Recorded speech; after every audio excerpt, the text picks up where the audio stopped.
Bien, hoy vamos a meternos de lleno en un material que es, por decirlo menos, intenso.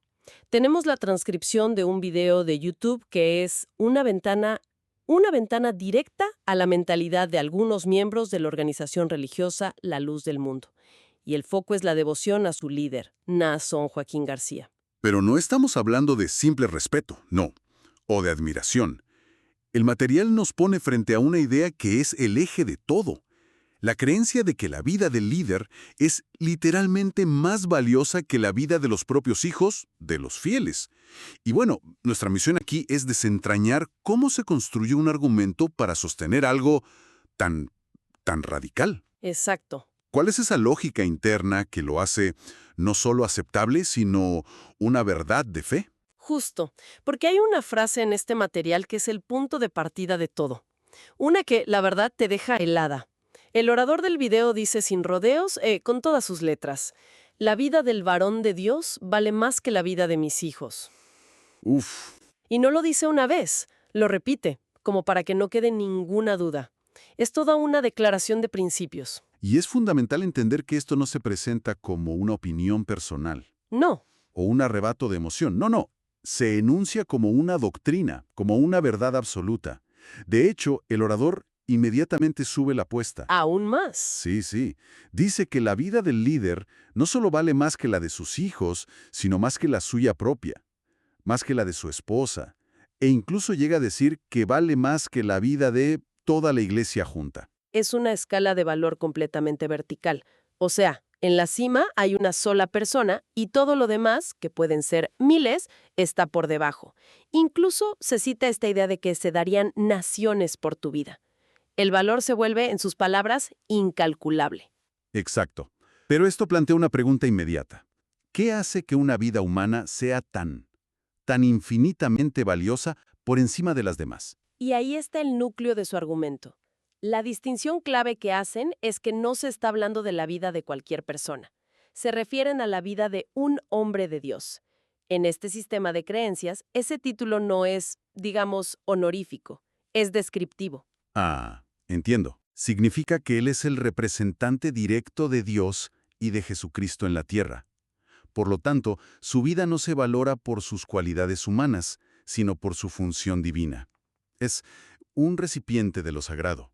Y es esa función la que, en su lógica, le otorga un valor que trasciende a todo el resto de la humanidad. Entiendo. No es Naasón Joaquín la persona, es Naasón Joaquín el instrumento divino. Pero eso es un salto lógico enorme.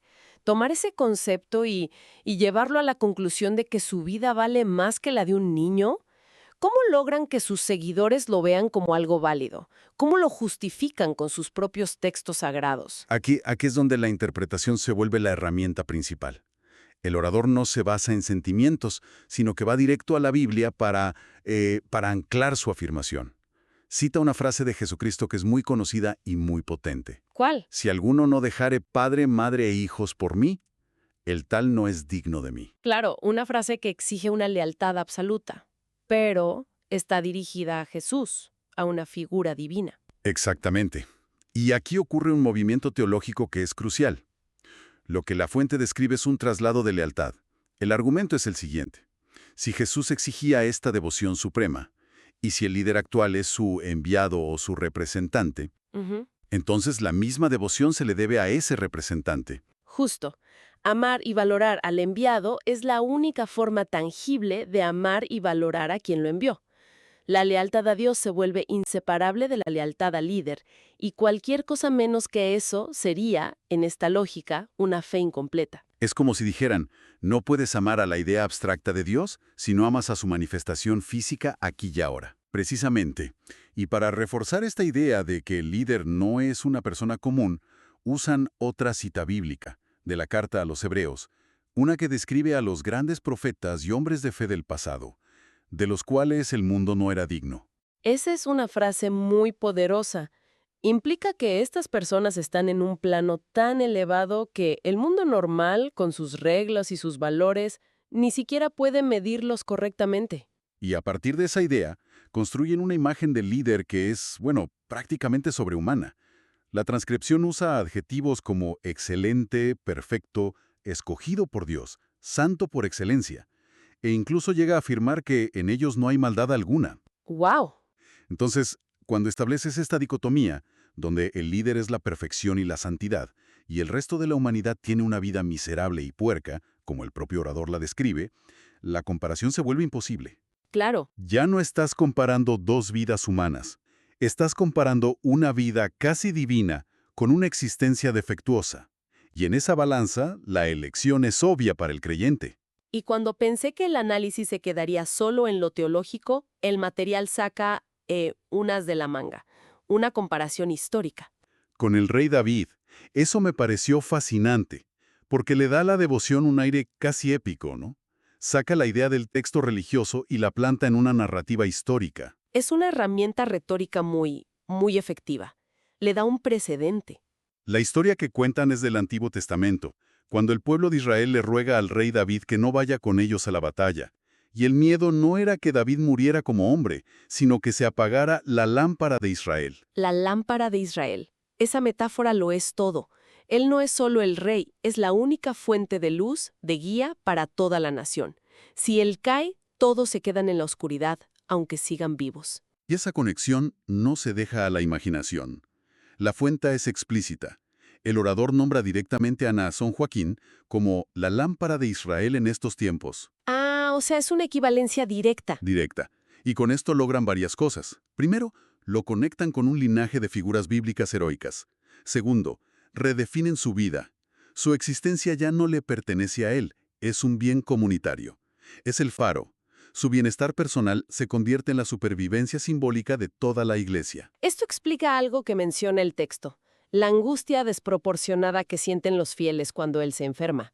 No es solo preocupación por una persona que aprecian, es un terror existencial. Es un terror existencial, sí. El terror a que esa lámpara se apague y los deje a la deriva. Correcto. La enfermedad del líder se convierte en una crisis de fe para toda la comunidad. Su pulso es el pulso de la iglesia. Y es esta mentalidad la que prepara el terreno para los actos de sacrificio que el material describe a continuación, porque si la lámpara se está apagando, cualquier sacrificio es poco para mantenerla encendida. Y aquí es donde la teoría choca brutalmente con la realidad. ¿Cómo se traduce toda esta teología en acciones concretas? El material nos da ejemplos que son difíciles de procesar.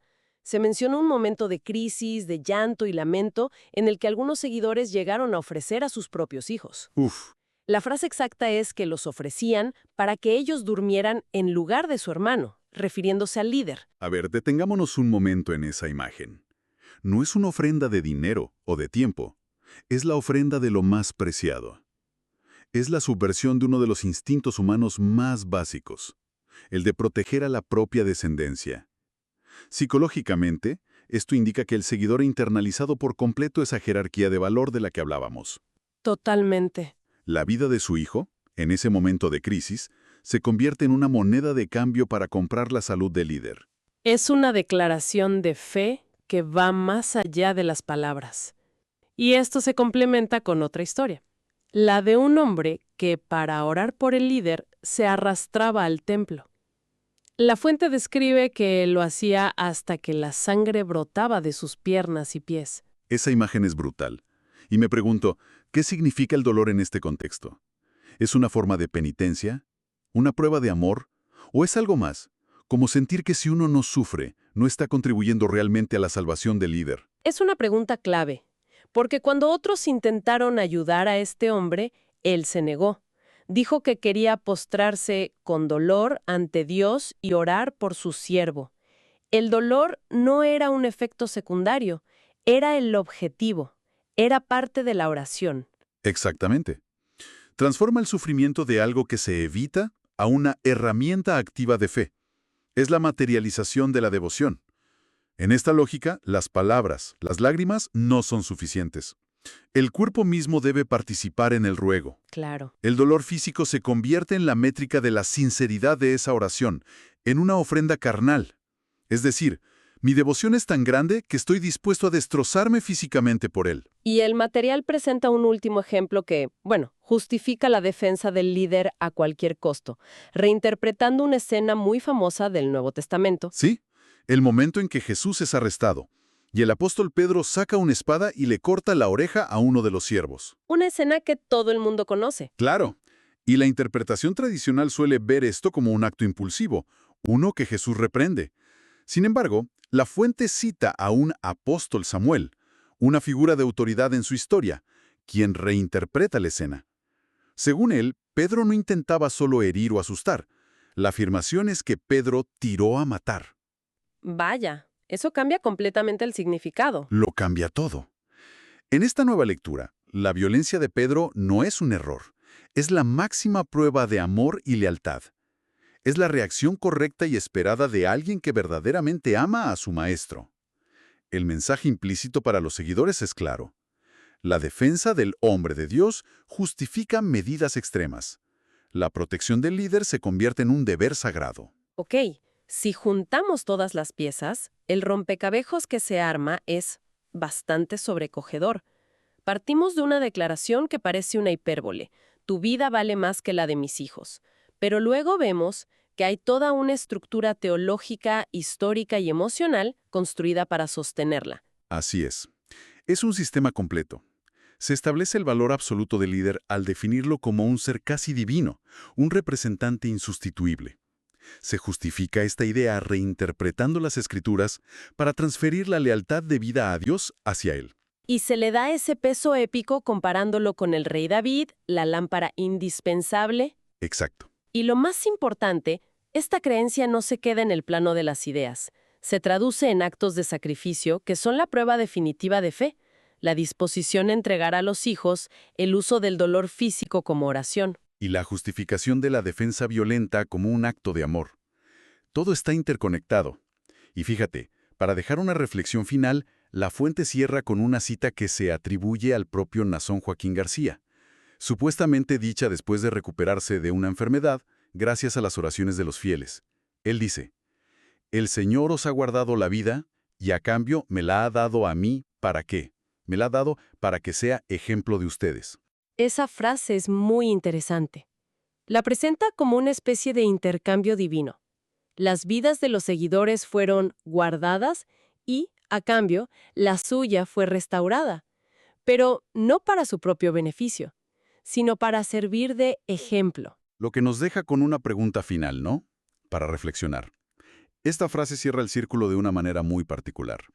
Presenta la vida del líder no solo como valiosa, sino como un sacrificio recíproco, un modelo a seguir. Si el líder se posiciona como el máximo ejemplo de sacrificio y sus seguidores ya han demostrado estar dispuestos a sacrificarlo todo por él, sus hijos, su integridad física, la pregunta que queda flotando es, ¿dónde termina ese ciclo de devoción? ¿Y qué implicaciones tiene para el valor de la vida individual cuando el mayor acto de fe es declararla inferior a la de otro?